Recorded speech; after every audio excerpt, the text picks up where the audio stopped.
science delusion is the belief that science already understands the nature of reality in principle, leaving only the details to be filled in. This is a very widespread belief in our society. It's the kind of belief system of people who say, I don't believe in God, I believe in science. It's a belief system which has now been spread to the entire world. But there's a conflict in the heart of science between science as a method of inquiry based on reason, evidence, hypothesis, and collective investigation, and science as a belief system or a worldview. And unfortunately, the worldview aspect of science has come to inhibit and constrict the free inquiry, which is the very lifeblood of the scientific endeavor. Since the late 19th century, science has been conducted under the aspect of a belief system or worldview, which is essentially that of materialism, philosophical materialism. And these sciences are now wholly owned subsidiaries of the materialist worldview. I think that as we break out of it, the sciences will be regenerated. What I do in my book, The Science Delusion, which is called Science Set Free in the United States, is take the 10 dogmas or assumptions of science and turn them into questions, seeing how well they stand up if you look at them scientifically. None of them stand up very well. What I'm going to do is first run through what these 10 dogmas are, and then I'll only have time to discuss one or two of them in a bit more detail. But essentially, the 10 dogmas, which are the default worldview of most educated people all over the world, are first that nature is mechanical or machine-like. The universe is like a machine, animals and plants are like machines, we're like machines. In fact, we are machines. We're lumbering robots, in Richard Dawkins' vivid phrase, with brains that are genetically programmed computers. Second, matter is unconscious. The whole universe is made up of unconscious matter. There's no consciousness in stars, in galaxies, in planets, in animals, in plants, and there ought not to be any in us either, if this theory is true. So a lot of the philosophy of mind over the last 100 years is trying to prove that we're not really conscious at all. So the matter's unconscious, then the laws of nature are fixed. This is dogma 3. The laws of nature are the same now as they were at the time of the Big Bang, and they'll be the same forever. Not just the laws, but the constants of nature are fixed, which is why they're called constants. Dogma 4, the total amount of matter and energy is always the same. It never changes in total quantity, except at the moment of the Big Bang, when it all sprang into existence from nowhere in a single instant. The 5th dogma is that nature is purposeless. There are no purposes in all nature, and the evolutionary process has no purpose or direction. Dogma 6, biological heredity is material. Everything you inherit is in your genes, or in epigenetic modifications of the genes, or in cytoplasmic inheritance. It's material. Dogma 7, memories are stored inside your brain as material traces. Somehow everything you remember is in your brain in modified nerve endings, phosphorylated proteins. No one knows how it works, but nevertheless, almost everyone in the scientific world believes it must be in the brain. Dogma 8, your mind is inside your head. All your consciousness is the activity of your brain and nothing more. Dogma 9, which follows from dogma 8, psychic phenomena like telepathy are impossible. Your thoughts and intentions cannot have any effect at a distance because your mind's inside your head. Therefore, all the apparent evidence for telepathy and other psychic phenomena is illusory. People believe these things happen, but it's just because they don't know enough about statistics, or they're deceived by coincidences, or it's wishful thinking. And dogma 10, mechanistic medicine is the only kind that really works. That's why governments only fund research into mechanistic medicine and ignore complementary and alternative therapies. Those can't possibly really work because they're not mechanistic. They may appear to work because people would have got better anyway, or because of the placebo effect. But the only kind that really works is mechanistic medicine. Well, this is the default worldview, which is held by almost all educated people all over the world. It's the basis of the educational system, the National Health Service, the Medical Research Council, governments, and it's just the default worldview of educated people.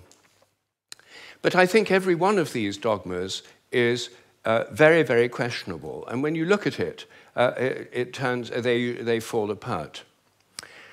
I'm going to take first the idea that the laws of nature are fixed. This is a hangover from an older worldview before the 1960s, when the Big Bang theory came in. People thought that the whole universe was eternal, governed by eternal mathematical laws.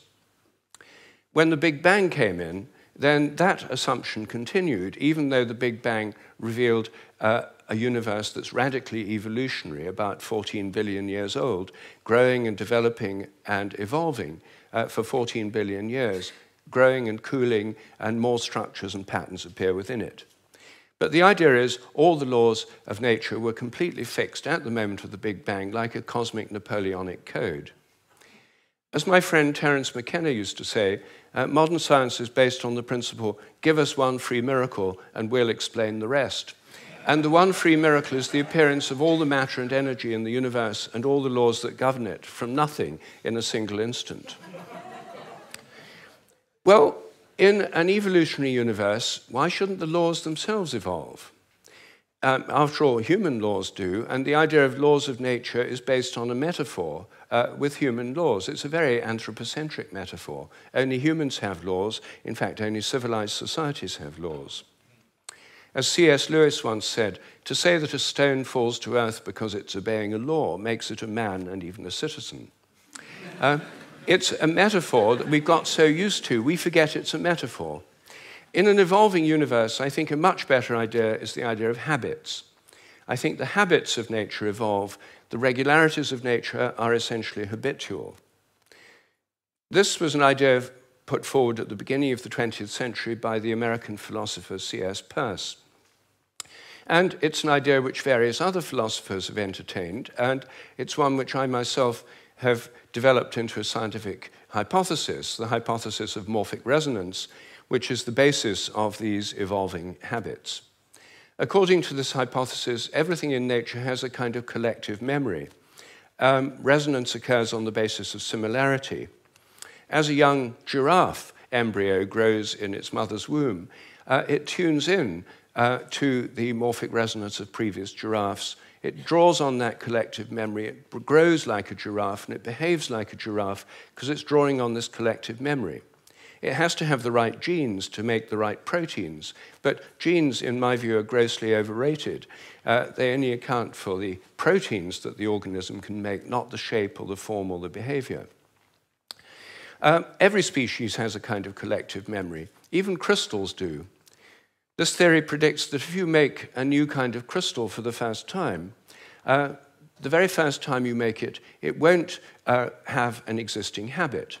But once it crystallizes, then the next time you make it, there'll be an influence from the first crystals to the second ones all over the world by morphic resonance. It'll crystallize a bit easier. The third time, there'll be an influence from the first and second crystals. There is, in fact, good evidence that new compounds get easier to crystallize all around the world, just as this theory would predict. It also predicts that if you train animals to learn a new trick, for example, rats learn a new trick in London, then all around the world, rats of the same breed should learn the same trick quicker just because the rats have learned it here. And surprisingly, there's already evidence that this actually happens. Anyway, that's my own hypothesis in a nutshell of morphic resonance. Everything depends on evolving habits, not on fixed laws. But I want to spend a few moments on the constants of nature too, because these are, again, assumed to be constant. Things like the gravitational constant, the speed of light, are called the fundamental constants. Are they really constant? Well, when I got interested in this question, I tried to find out. they're given in physics handbooks. Handbooks of physics list the existing fundamental constants, tell you their value. But I wanted to see if they'd changed, so I got the old volumes of physical handbooks. I went to the Patent Office Library here in London, and they're the only place I could find that kept the old volumes. Normally people throw them away when the new values come out. They throw away the old ones. When I did this, I found that the speed of light dropped between 1928 and 1945 by about 20 kilometers per second. It's a huge drop because they're given with errors of only fractions of decimal points of error. And yet, all over the world, it dropped, and they were all getting values very similar to each other with tiny errors. And then in 1945, it went up, 48, it went up again. And then people started getting very similar values again. I was very intrigued by this, and I couldn't make sense of it. So I went to see the head of metrology at the National Physical Laboratory in Teddington. Metrology is the science in which people measure constants. And I asked him about this. I said, what do you make of this drop in the speed of light between 1928 and 1945? And he said, oh dear, he said, you've uncovered the most embarrassing episode in the history of our science. So I said, well, could the speed of light have actually dropped? And that would have amazing implications if so. He said, no, of course it couldn't have actually dropped. It's a constant. So, well then how do you explain the fact everyone was finding it going much slower during that period? Is it because they were fudging their results to get what they thought other people should be getting, and the whole thing was just produced in the minds of physicists? We don't like to use the word fudge. I said, well, what do you prefer? He said, well, we prefer to call it intellectual phase locking.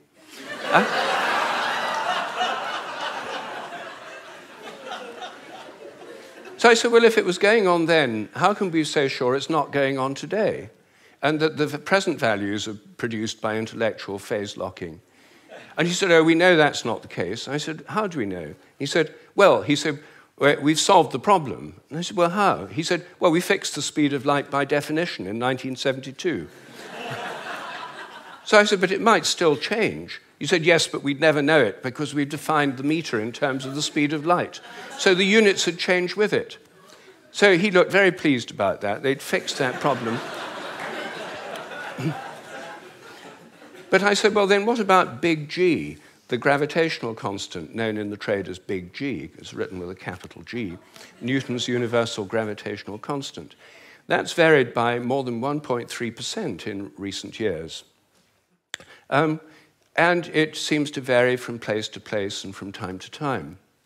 And he said, oh, well, those are just errors. And unfortunately, there are quite big errors with big G. So I said, well, what if it's really changing? I mean, perhaps it is really changing.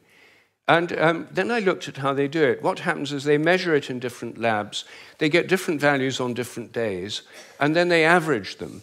And then other labs around the world do the same, and they come out usually with a rather different average. And then the International Committee on Metrology meets every 10 years or so and average the ones from labs around the world to come up with the value of big G. But what if G were actually fluctuating? What if it changed? There's already evidence, actually, that it changes throughout the day and throughout the year. What if the Earth, as it moves through the galactic environment, went through patches of dark matter or other environmental factors that could alter it? Maybe they all change together. What if these errors are going up together and down together? For more than 10 years, I've been trying to persuade metrologists to look at the raw data. In fact, I'm now trying to persuade them to put it online on the internet with the dates and the actual measurements and see if they're correlated, to see if they're all up at one time, all down at another. If so, they might be fluctuating together, and that would tell us something very, very interesting. But no one has done this. They haven't done it because G is a constant. There's no point looking for changes.